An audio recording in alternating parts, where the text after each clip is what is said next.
Bhavnagar Ghogha road police પેટ્રોલિંગમાં હતી ત્યારે મળેલી બાતમીને આધારે મહિલા કોલેજ સર્કલમાંથી બે મહિલાને દારૂ સાથે ઝડપી લીધી હતી।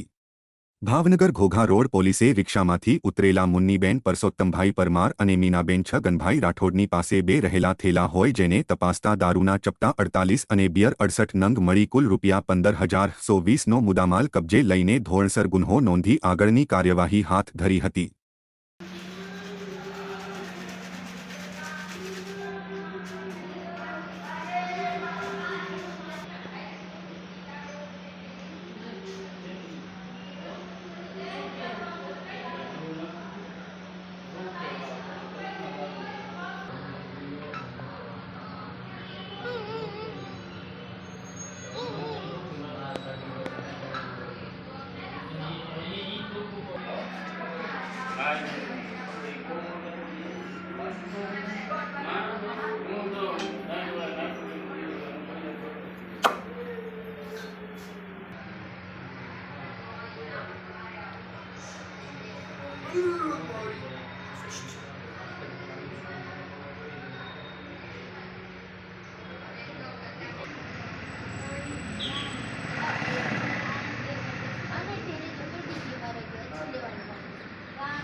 આપણે